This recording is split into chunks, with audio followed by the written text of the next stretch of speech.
Hi, everyone. Welcome back to What They Don't Say. I'm your co-host, Shannon, and typically I'm sitting next to my lovely cousin, Lauren. However, she is not here today because she's a badass woman on a work trip in Washington, D.C. So it is just me and you guys today. Now, if you're new here, I would recommend going and checking out one of our more normal episodes where we're talking about topics such as sexual assault, rape, relationships, trauma, everything in between that. I would suggest checking out episode 4, 5, or 6. Those are definitely will give you a more normal idea of what our podcast is all about. Now today, this is kind of a mini episode and it's going to be something different. It's different for a few reasons. The first reason is it's just going to be me talking, as we've already established. The second reason is that I'm going to be zoning in on a very, very particular topic. What I'm going to be covering today is SANE exams, otherwise known as rape kits. A SANE exam stands for Sexual Assault Nurse Examiner, but a lot of people know these sorts of examinations as rape kits. So this episode, just as a disclaimer, we normally don't give trigger warnings or disclaimers on here because we like to talk about things from an approachable manner. But at the end of the day, this topic is really fucking heavy. And there's really no way around it. I've been pretty nervous about this episode all day, partly because I'm recording by myself and partly because this is a topic that I think deserves a lot of respect. And it's a topic that is challenging to talk about, not only because it's incredibly emotional and triggering, but also because it's a topic that requires kind of a lot of medical knowledge, which is something that I don't have. So I'm going to be explaining what this exam is, why it's important, my experience with the exam. I'm going to walk you through every step of the exam itself. I have my medical report. I'm going to share a few photos.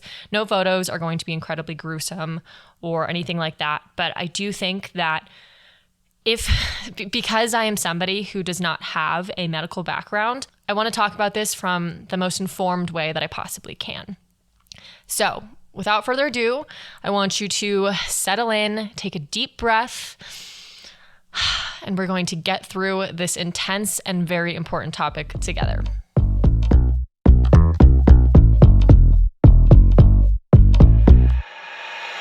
Okay, so to start, what the hell is a SANE exam? What is a rape kit? Like, if you've never heard of that before, you're probably like, yeah, don't know what that is. I've never had one before. Trust me, you would know if you had one. But basically, it's a full examination of your body as well as a report of the actual sexual assault that you experienced, and usually takes place either right after being sexually assaulted or a few days afterwards. The point of the exam is to get as much medical information about you as possible in case you want to pursue legal action against your assailant. These exams are incredibly invasive, and the reason they are is because they don't want to leave any stone unturned. So this means that potentially, if you're going to the hospital right after being assaulted, you're about to get invaded a whole lot more once again. But it's for a very necessary purpose, because this is an incredibly big part of evidence that can be a key player if you end up going to trial. Now that we've talked about what one of these exams are, what getting a rape kit is, we're going to dive into my experience, and I'm going to give all of the deets about exactly how my exam was. Now, every exam might be a little bit different, especially depending on your state, obviously depending on, where you're going to get this exam. So this is just my experience, but I do think that generally they do have the same guidelines. They do have to do the same things. So that's we're just gonna dive in. It's gonna be okay. We're all gonna be okay. Starting off, I ended up being really incredibly lucky because I got my rape kit done almost immediately after being sexually assaulted. And I owe everything to one of the people that I called after being sexually assaulted. I didn't even really know what a rape kit was. I certainly wasn't in a very clear state of mind after being assaulted. So I didn't even think that I needed to go to the hospital. It wasn't until I called my friend and she said, look, if this happened to you, you need to go to the hospital. You need to get evidence in case you ever want to pursue any sort of legal action. So I called another friend who was in town at the time, and her and somebody else ended up picking me up and driving me to the hospital. So the first thing that happened when I walked in is my friends told the front desk people in the emergency room, and they said, hi, our friend here needs to get a rape kit done. And the first thing they asked me was, have you been hit or brutally beaten or choked at all? And my immediate response was, have I not been violated enough to get a rape kit done. And I frankly could barely respond with words. And I just said, no, I wasn't, but I was assaulted. Like, I was assaulted. And the next question they asked me was, what's my name and can I spell it for them? And I began spelling my name, and I got to S, and I got to H, and I got to A, and then I couldn't spell it anymore. That was it. And I've talked a lot about moments where the sexual assault felt really real, and that was definitely one of them. And I do think that me being unable to spell my name was a really big indicator of how not okay I was. But anyways, moving on from there, we waited for a few minutes in like the typical emergency room, or typical urgent care waiting room. And then pretty quickly they moved all three of us, me and my two friends, to a separate, really private waiting area. So it's literally just another room with, chairs, just like a waiting room, but it's private. So, there's not going to be any sort of other pedestrians in there. Pretty quickly, which I learned at around 12:35 a.m., the nurse who would be doing my exam came in. When the nurse first comes in, their job is to figure out who you are and ask you all the basic questions. What's your name? How old are you? What do you do for work? Where do you go to school? How much do you weigh? Those sorts of things. Are you safe in your home? And then they pretty quickly move into questions about the assault itself. So I'm going to be reading the exact questions that I was asked at this first portion of the exam. So, there's some history, there's my age, there's my weight, those sorts of things. And then a question that I didn't anticipate them asking me was, what was your most recent sexual contact prior to or since being assaulted? And was there a condom used? Now, it's incredibly important for them to ask this question because later on they're going to do DNA swabs. And if they are only expecting there to be DNA from your assailant, then it's going to be very confusing to them when multiple DNAs come back. And they're not going to know, okay, who was the assailant versus a consensual sexual partner. So I was asked that question. They also asked if there was a condom used with any previous partner.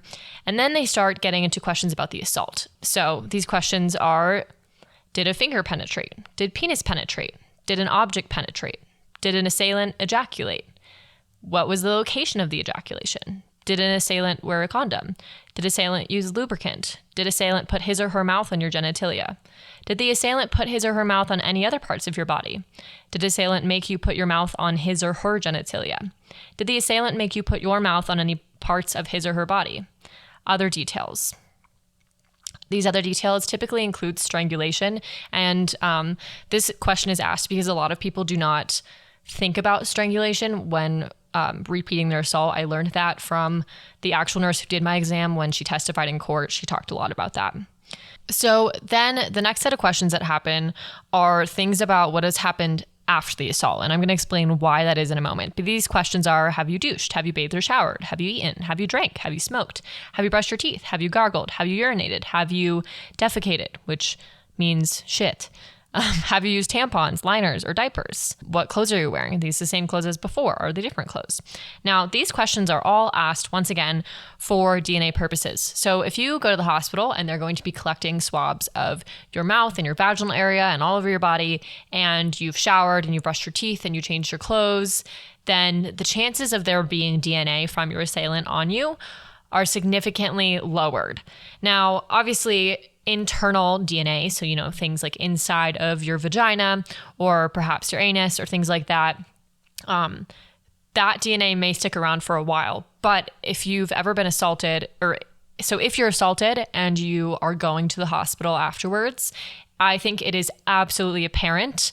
This is my very professional opinion, but from actually a non-laughing standpoint, this is like what the medical professionals say. Do not brush your teeth. Try not to drink a whole lot of water. Try not to pee. Keep your underwear. Keep your clothes. You don't have to wear those clothes to the hospital, but it's important to have as much DNA as you possibly can. So like for me, I did pee after my assault. I did drink water after my assault, and I changed my underwear, but I brought the underwear that I had been assaulted, that I had been wearing right before the assault. I brought it with me to the hospital.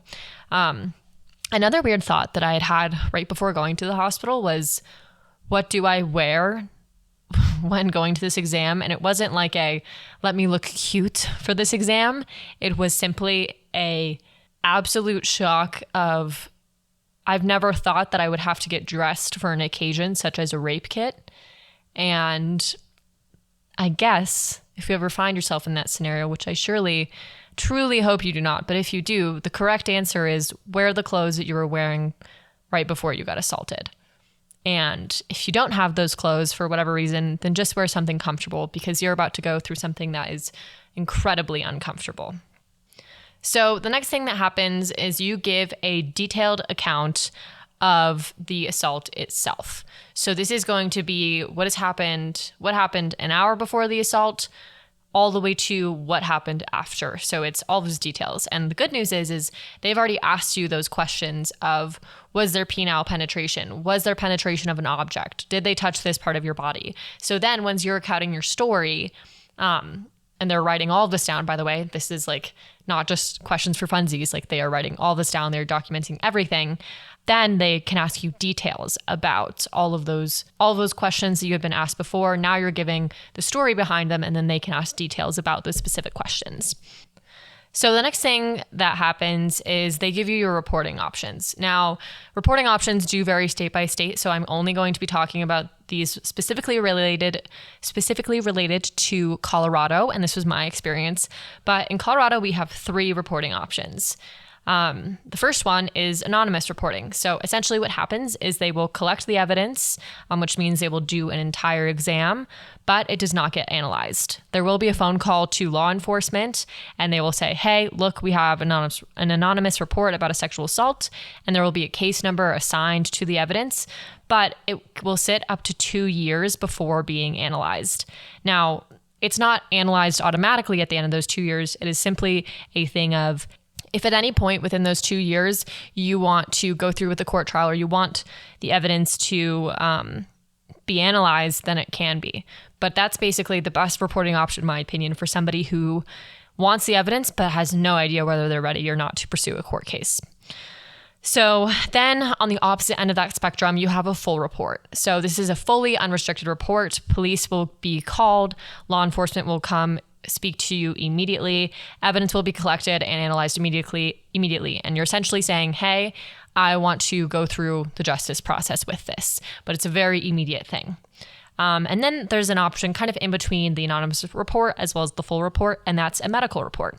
So the medical report, law enforcement will be called, there will be a case number given, and then evidence will be collected and analyzed, but the patient does not have to talk to any officers at that exact time. In the future, you can change your mind down the road and you can turn it into a full report and talk to an officer. Or you can choose to simply not speak to an officer at all. And the evidence will be analyzed, and law enforcement may or may not contact you depending on whether they find like a match for the DNA that was found within your evidence. So for me, I did a medical report. So essentially, they have my name, they have my information, and I didn't know, but I was heavily considering opening up an investigation at this point, and pursuing the trial process. But frankly, I was in such a fragile state of mind that I felt like I couldn't make that full decision until I was in a better mental space. So after they get all of the lovely details about your sexual assault experience, they take you into a completely separate room, and it is just you and the nurse. Up until this point, my friends had been sitting in that kind of secluded waiting room with me, but the medical exam itself is a whole different ballgame. So we went into this new room, and typically I would describe hospital rooms to be cold and uncomfortable, and the air is stale, and it's not a place that you would really want to chill and watch some Netflix. But this space felt incredibly warm. I remember on the door there was this sort of like glass stained window, and it was a very big room. And I just remember it feeling warm. There's a bathroom attached to it. There is all these machines and everything else that's in a normal sort of hospital examination room. But I just remember thinking that this isn't really the space that I would have thought it would have been in, which is a weird detail, but it's true. I just remember it being really, really warm. So the first thing that she did when I got in there is I sat on the table and she took a picture of me. And I will put the picture here.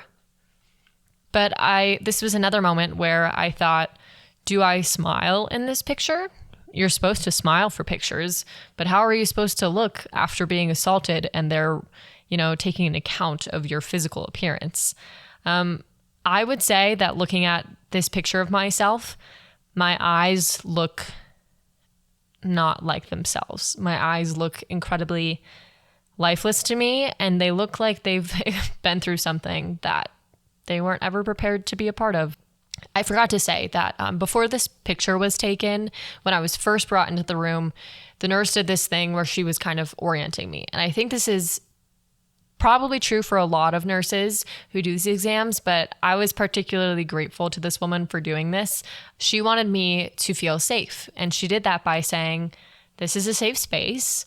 The door locks. It is just going to be you and me here. And then she described, what the exam was going to look like, what was going to happen next. And this entire goal of that is just to make you feel safe, especially after you felt so unsafe, and to really orient you and kind of where you are in space and time before this invasive exam takes place. So they take this picture, and now we are getting into the next part of the exam. So I went into the bathroom, I took all of my clothes off, and I left them on this little mat. It literally looked like a doggy mat, the type of mat that is put down when you have a puppy and they're going to pee everywhere. That's where I left all of my clothes, and I put on one of those hospital gowns. Now, this hospital gown wasn't like the papery ones. It was softer. It was a little bit more comfortable, I guess you could say, than the typical hospital gown that you would expect to be wearing. So then, she even marks things down such as, she is in the nurse, such as, she collected the underwear, she describes the underwear. Then she began distributing some medications to me. So I took a emergency contraceptive because my assailant did ejaculate inside of me, and I was not on birth control or anything like that. And there was no condom that was used. So I took an emergency contraceptive, but it's a little bit more powerful than Plan B. It's called Ella. And with that, I took a nausea medication as well as medication to combat chlamydia and gonorrhea. So at this point in my life, I'd never taken any antibiotics. And then all of a sudden, it was really like we're just gonna fucking load you up to make sure that you aren't getting any sort of sexually transmitted disease from this asshole. You're not gonna get a baby from this asshole, all of that. So the next part of this exam is called a head to toe exam. And essentially what this is a complete and utter close look at every part of your body. So they are looking in between your toes, on your wrist, behind your ear, all of these places. And they're specifically looking for any injuries or abnormalities. That's what they're looking for. And if there are any bruises, scratches, cuts, burns, marks, anything of that matter, if you, the victim / patient in this scenario, if you don't know where those came from, or if they weren't there prior to your assault, they will take a picture of them and they will document them on a diagram. Now, in my experience, on the nurse's laptop, she had a diagram of a body. In live time, she is documenting where is the bruise. Then she would take a picture of the bruise, and then she would take a picture of it with like a sort of ruler. And this is because it's really important to understand scale. So for me, I only had 2 small bruises on my leg. And frankly, I didn't know if they were from the assault or if they were there before. But she took a picture of them and she put them on a diagram. And she said, look, this is where there's a bruise. Patient is unsure where she got it. But long story short, they're incredibly thorough in this process because they want to make sure that they're not missing anything. So then she sort of begins doing these like neurological exams. These are things such as like how conscious is she, how oriented is she, is her eye opening normal, is her verbal responses normal, how's her motor response, those basic things, because it's very important to note how disoriented or oriented you are after being sexually assaulted. Following that, typical medical things such as respiratory, cardiac / vascular things, gastrointestinal, how's your bowel doing? How does your skin look? Does your skin look pale? Do you look hot? All of those sorts of things. So let's do a little time check-in. So I began talking to the nurse at 12:35 a.m. She got all that sort of initial information about, what happened during the assault and all of that around 1 a.m. It's time to begin the more formal part of the exam. This is called an anogenital exam. So what this exam is for me, and probably for most females that go through this, is, have you ever seen those sort of pregnancy videos? I've never watched anybody give birth, but you're on a hospital bed, you're laying down, and then your feet go in these sort of stirrups, and they go in these stirrups, and the nurse is sitting in between the stirrups. So if you're not watching this video, you're laying down, your feet are in the stirrups, they're apart, and the nurse is sitting in between your legs so that she can have a very clear view of your entire vaginal area. From there, they use this very tiny camera, and the camera is connected to a TV screen that is above my head, or the patient's head, I guess. And she begins doing a very in-depth examination of every part of my genital area. So this is areas such as the mons pubis, the clitoral hood, as well as the clitoris, your urethra, labia majora, labia minora, your hymen, your fossa navicularis, never even heard of that, the posterior fourchette, the perineum, the vagina, the cervix, anal area, and all of those sorts of things. Now, all of this needs to be looked at with a very clear camera, because there needs to be any sort of note if there's any damage to these things. So obviously everybody's genital area looks different, but there's sort of like a standard, and there's a difference between just having an abnormal labia minora as opposed to one that has been damaged. While she's taking pictures, she's writing notes.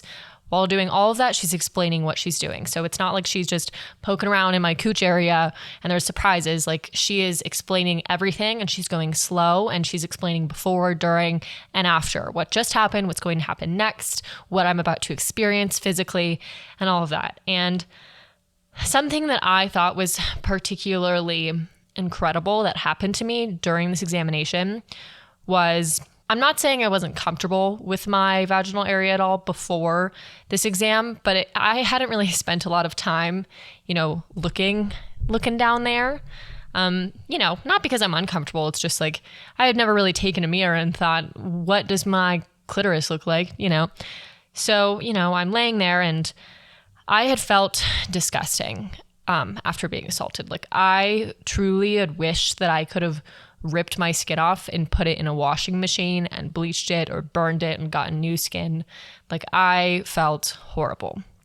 And so for someone to be, poking and prodding and wiping and taking pictures of that area that had just been violated, it was incredibly uncomfortable. And like I had said earlier, there's this TV screen above my head it is literally a live video camera of what the nurse is looking at.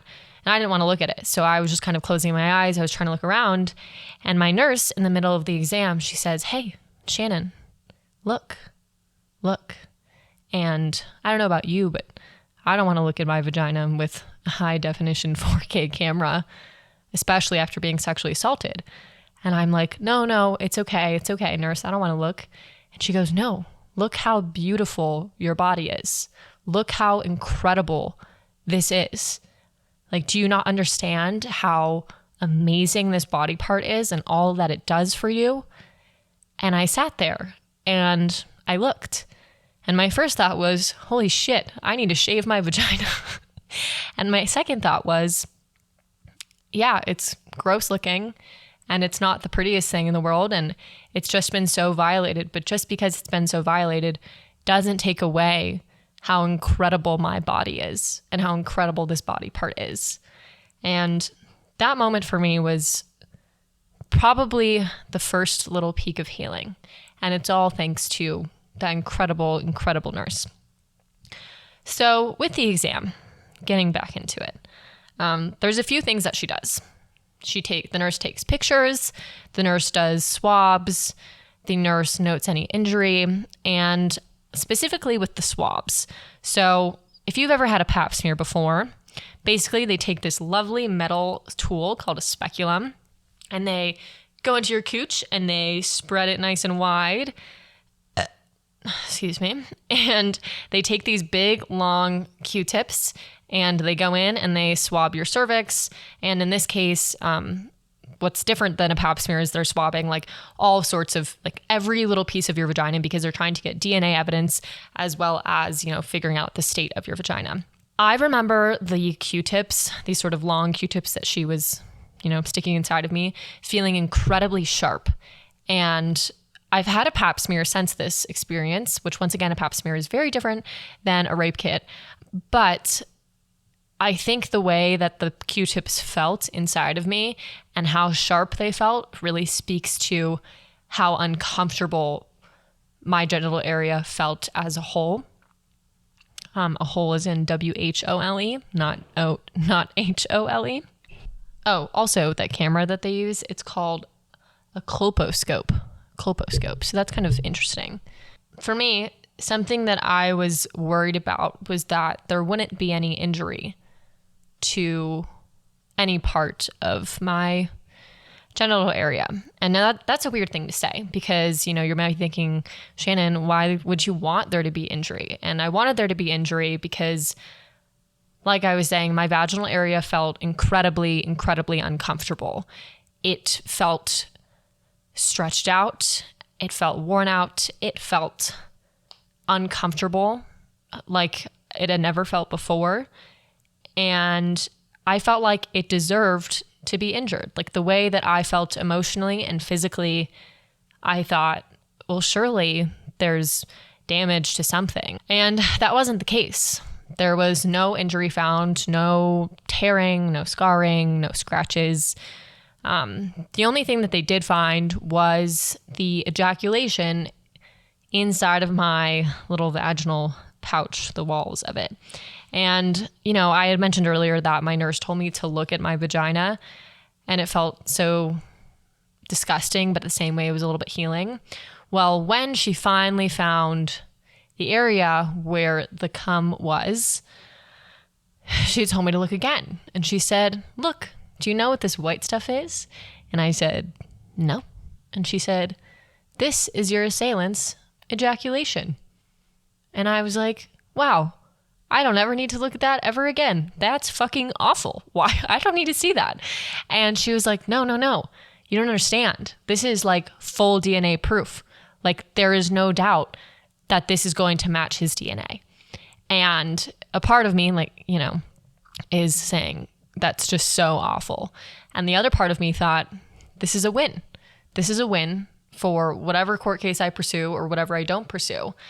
This is proof that I went through this.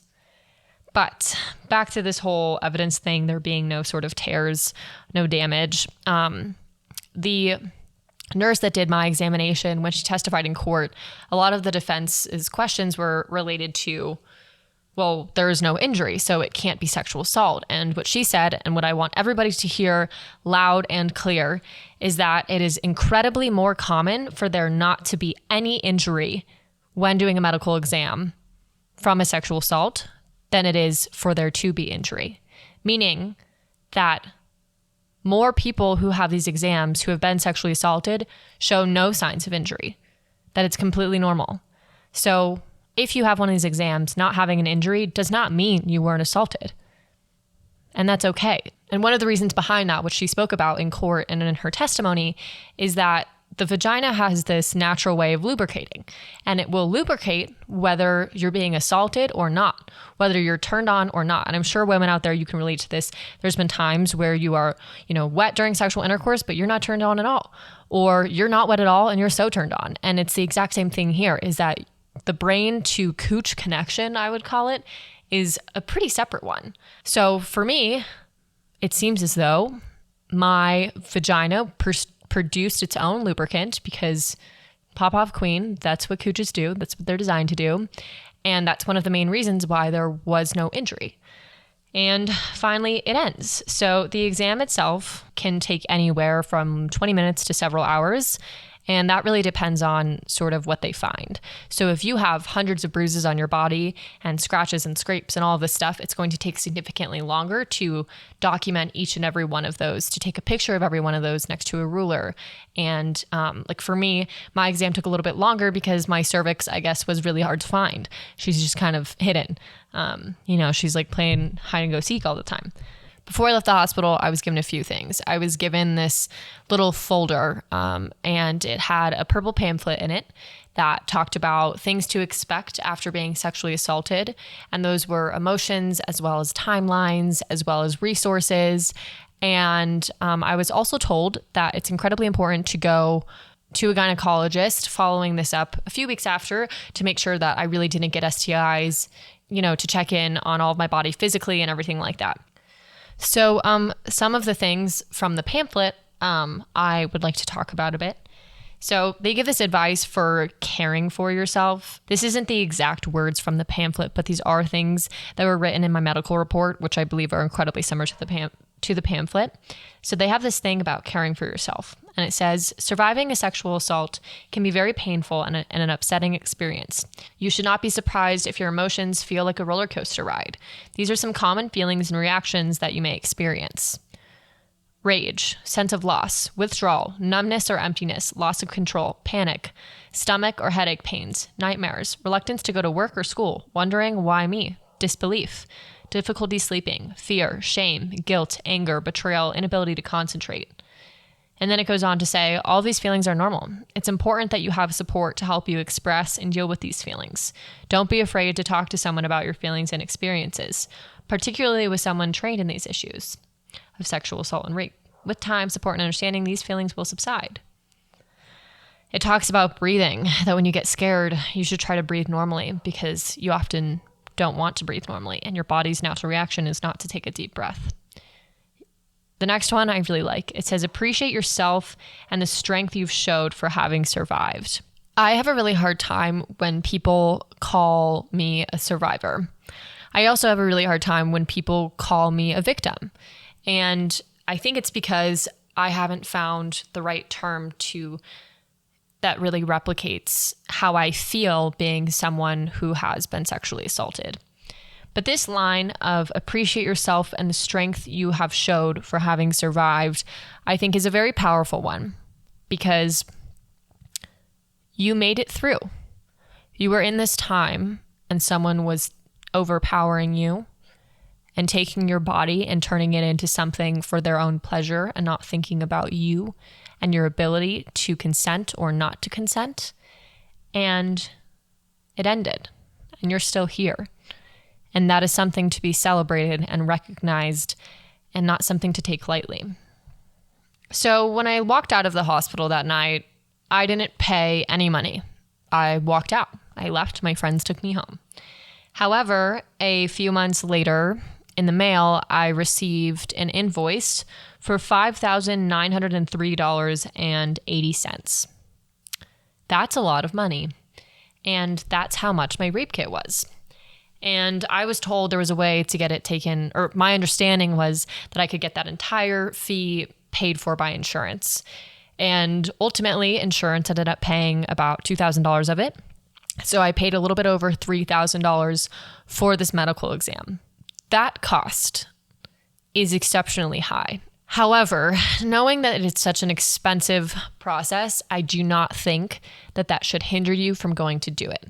Frankly, you don't have to pay when you leave the hospital. It's a later problem. And you know what is a now problem after you've been assaulted? Is making sure that you're prepared for whatever your next steps end up being. So do not let the financial potential issue outweigh the potential gain from getting all of this evidence. Now, with that being said, in episode 7, we dove into a lot of statistics as well as new laws that have been passed and some resources for you guys. And I would check the laws in your state because rape kits might be free in your state. They might be significantly cheaper depending on where you go, maybe in urgent care versus an actual center where all they do is these sorts of exams. It might be more affordable. I'm not exactly sure, but hear me out when I say do not let the cost of this outweigh. Do not look at cost as even a factor here. Like that is not it. this just is not about the money. And I do believe that rape kits should be accessible for everybody everywhere for free or at a very, very low price. And that's not where we are. And it makes me sad that that's not where we are. But just keep in mind that this exam is so important and can play such a key part if you decide to go through a trial process or anything along those lines. But at approximately 3:02, I left the hospital. And then my friends drove me home. And truthfully, what I want to say about all of this is the process is so invasive. It is poking and prodding in areas that feel so painful already. It is pictures of your body. It is literally stripping down and showing a stranger what someone has just completely taken over and violated. And if somebody were to ask me, was it worth it? I would say abso-fucking-lutely it was. And it's not worth it because I've felt better after leaving the hospital. It's not worth it because I can look at myself and think, wow, I did that hard thing. It's worth it because when I went to court, I had evidence to back up what I had said. And not just the medical evidence. You know, one of the key things here is it's not just the swabs and the DNA stuff. It's the recount of my story. That it is, you know, that is the first written down account of my sexual assault. That is a detailed account taken, you know, written down by a medical professional. You know, this isn't a friend, and I'm not saying that telling a friend isn't important. I'm just saying that if you are sexually assaulted and you have the opportunity to go to the hospital afterwards, go to the hospital. And you should bring your underwear that you were wearing before you were assaulted, and you should bring your clothes, and you should tell your story the way that it happened. And it is so painful to go through it all again, especially right after, when you yourself might not even understand what had just happened. But that can save your entire court case. And that can be the reason that someone else ends up in jail and that justice takes place for what happened to you. At the end of the day, it's totally worth it. And I'm so glad that I did it because I truly believe that my assailant wouldn't be behind bars if it wasn't for that.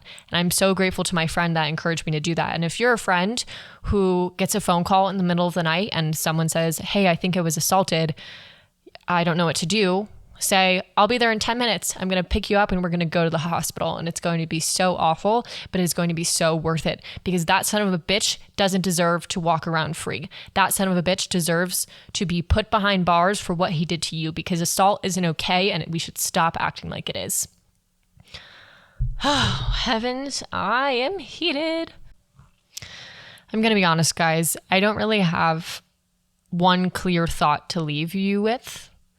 My few thoughts are, if you or somebody you know gets assaulted, go to the hospital, take your friend or family member to the hospital, encourage them to do that if this has happened. And the next thing would be understand that it's a very intense examination. It can be anywhere from 2.5 hours long to 5 hours long. For me, you know, it was like about 2.5. I know for Chanel Miller, it was much longer than that. But the process does end, and it can have a profound effect on a court case. And that's a big fucking deal. I'm feeling a little bit wiped. I'm feeling tired. I feel like this episode was really heavy, and I thank you guys so much for sticking with me. I don't even really know what to say. If you have gone through one of these exams, I'm so sorry, but honestly, I want to say the biggest thank you on this planet to my nurse examiner. I don't really cry a lot when I think about being sexually assaulted or when I talk about it, but when I think about the nurse who did this exam for me, I want to cry. And when she walked into the courtroom to testify, I could not hold it together. I was bawling because there was a part of me that felt like that night, that nurse saved my life. Not because I was going to kill myself or anything, but because she gave me power back. She sat there and she told me to look at this part of me that had just been violated and recognize it for the value that it has, not the value that it has because somebody stomped on it and somebody wrecked it and somebody violated it. She reminded me of the value that I have as a woman. She collected that evidence, and in turn, this asshole was convicted. All these things. And so it just feels like she kind of saved my life. And if you're a nurse out there, my God, you do these exams. I cannot imagine what you have seen. I cannot imagine how painful it is to have hundreds of these every month and to hear all of these stories. But I am so incredibly grateful for you, grateful to you, because my God, this justice system is so broken. And if you weren't doing that awful, tireless, thankless work, I can't even imagine how low the conviction rate would be considering it's already so low.